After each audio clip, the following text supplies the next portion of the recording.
អាដាមបណ្ឌិតជាមច័ន្ទសុភ័ណ្ឌអភិបាលខេត្តកំពង់ស្ពឺនៅថ្ងៃទី10កក្កដា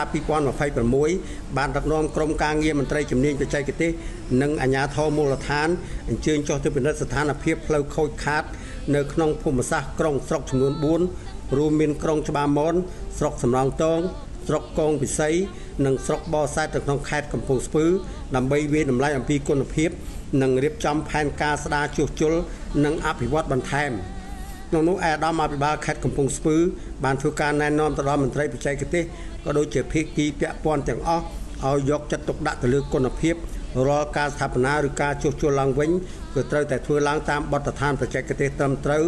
រឹងមាំនិងមានប្រព័ន្ធរំដោះទឹកច្បាស់លាស់ដើម្បីធានាឲ្យផ្លូវអាចប្រើប្រាស់បានយូរអង្វែងមិនមែនធ្វើឲ្យខូចនោះឡើយ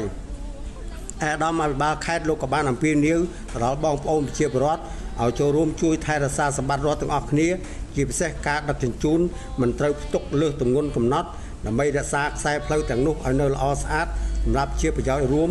នៅក្នុងការធ្វើដំណើរនិងការដឹកជញ្ជូនកសិផលនានាដើម្បីលើកកម្ពស់សេដ្ឋកិច្ចគ្រួសារនិងសង្គមជាតិ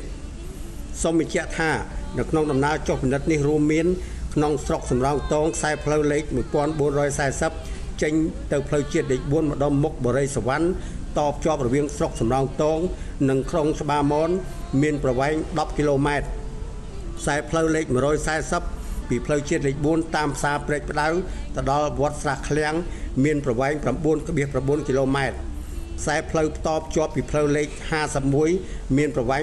8.4 គីឡូម៉ែត្រចាប់ពីមុខវត្តអង្គខ្មៅដែលតភ្ជាប់ពីផ្លូវបេតុងចាស់ស្ថិតនៅក្នុងឃុំសម្បូរនិងឃុំត្រពាំងកងឆ្ពោះទៅកាន់ផ្លូវជាតិលេខ4ស្រុកកងពិសីខ្សែផ្លូវដែលតភ្ជាប់ចន្លោះពីផ្លូវជាតិលេខ41ទៅដល់ផ្លូវជាតិលេខ3មានប្រវែង 8.6 គីឡូម៉ែត្រនិងស្រុកបរសែតខ្សែផ្លូវពីផ្សារប៉ាងកសីមកផ្សារស្លាប់លែងផ្លូវមួយខ្សែនេះរងការខូចខាតច្រើនដោយកាត់តាមឃុំចំនួន2គឺឃុំស្តុកនិងឃុំភេរីមានជ័យមានប្រវែងសរុប12គីឡូម៉ែត្រ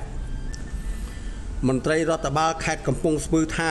ខ្សែផ្លូវសំខាន់ដែលត្រូវបានចុះពិនិត្យនិងវិនិច្ឆ័យតម្លៃដោយផ្ទាល់ពីអាដាមអភិបាលខេត្តកំពង់ស្ពឺនៅពេលនេះគឺត្រៀមដើម្បីជួសជុលនិងស្ដារឡើងវិញនៅក្នុងស្រុកទាំង4ដែលមានប្រវែងសរុបប្រមាណ